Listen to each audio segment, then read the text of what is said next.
Olá, espero te encontrar muito bem nesse dia. Se você não me conhece ainda, meu nome é Sara e esse canal é o Entre Linhas e Consciência. Esse canal foi desenvolvido para que a gente possa fazer algumas leituras espíritas juntos, refletir um pouco sobre essas leituras e ficar mais conectado com Deus, tá bom? São leituras breves, porque o meu objetivo é que a gente possa fazer uma leitura no nosso corre-corre do dia a dia, sem deixar de ampliar o nosso conhecimento espiritual, porque é muito importante.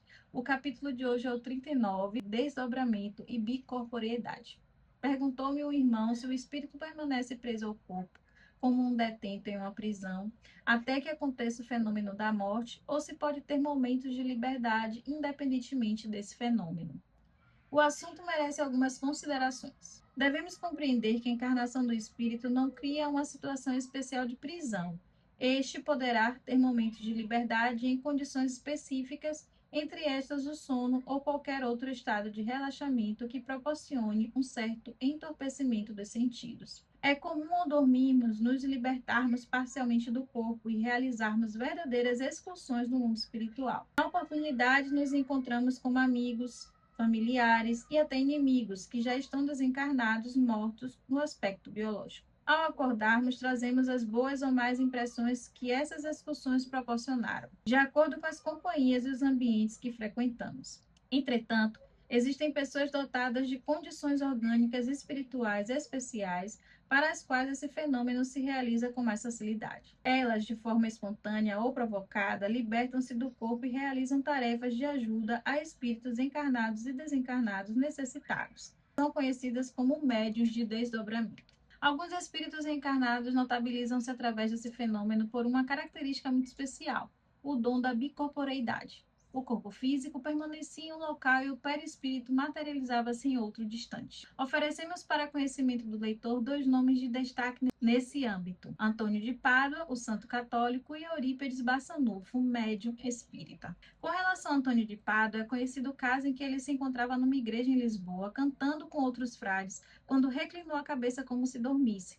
Naquele instante, deslocou-se em espírito até Pádua, materializou-se e defendeu seu pai, que estava sendo acusado de algo que não cometera. Com Eurípedes Bassanufo, médium do Sacramento, Minas Gerais, eram comuns os desdobramentos com materialização através dos quais atendia pessoas necessitadas. Eis um caso bastante conhecido.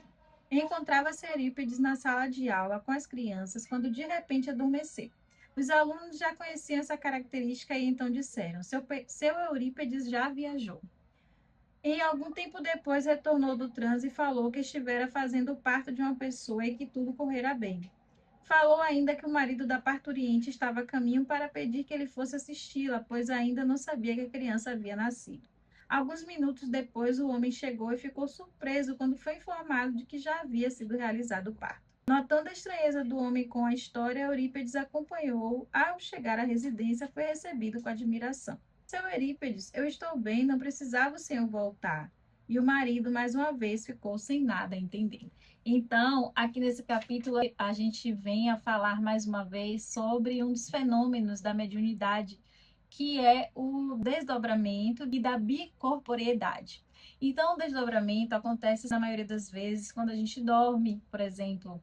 Quem nunca sentiu aquela sensação de cair, tá assim quase dormindo e cair do 15º andar, tomar aquele susto assim e acordar assustado? Acho que muita gente já teve essa sensação. Outra sensação muito esquisita que muitas vezes acontece é a gente querer se mexer, tá assim meio quase dormindo e de repente você se sente preso, você vê as coisas ao seu redor, você consegue ouvir, você tenta falar, você não consegue, é como se você estivesse preso e acordado ao mesmo tempo. Essa sensação é bem ruim, bem estranha. E tem aquela do, por exemplo, você sonha que você está numa festa e acorda todo quebrado, todo moído. Já aconteceu isso com você? E isso acontece muitas vezes. Isso se dá porque o nosso espírito ele fica temporariamente desligado do nosso corpo físico. Então, no momento do sono, a gente tem esse desdobramento, que é onde o espírito ele sai temporariamente do corpo. Eu costumo sempre brincar que eu gosto de dormir toda arrumadinha para meu espírito não sair por aí bagunçado. E brincadeiras à parte, é mais ou menos isso. É por isso que eu falo sempre aqui em casa. O horário de dormir é um horário que a gente deve manter nosso pensamento elevado, fazer uma oração, ler algum livro, ouvir músicas mais tranquilas, mais calmas, para que no momento do desdobramento a gente seja atraído para bons lugares. E tem também as pessoas que esse desdobramento acontece para auxílio fraternal. Então, muitas pessoas que às vezes estão ligadas até a casas espíritas, que já estão assim aqui na Terra, envolvidos nesses ambientes de ajuda fraterna, no momento do sono, elas vão também para esses lugares para continuar nesse processo de ajuda.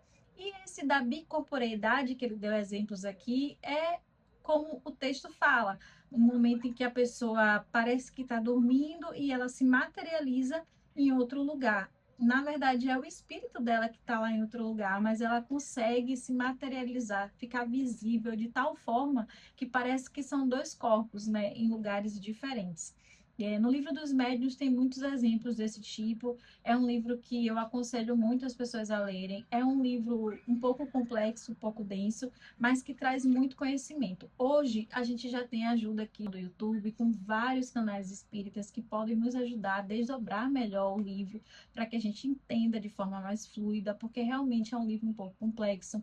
Todas as vezes em que eu li, eu senti dificuldade de compreender algumas coisas, e é importante você contar sempre com a ajuda de outros livros ou de pessoas que conheçam também a doutrina, que possam te orientar a respeito do livro. Mas é de suma importância que se busque nessas fontes, o livro dos espíritos, o livro dos médiuns, porque ajuda a gente a entender melhor esses fenômenos que acontecem que muitas pessoas não compreendem e acaba distorcendo ali ou criando até um mito sobre tudo isso. Essas mensagens que a gente não tem muito domínio traz para a gente a responsabilidade de buscar mais conhecimento, de buscar mais esse entendimento do que a doutrina nos traz. Então, é o que eu digo sempre: busque se conhecer, busque manter o seu pensamento mais voltado para Deus, mas acima de qualquer coisa, busque conhecer aquilo que você prega, aquilo que você acredita.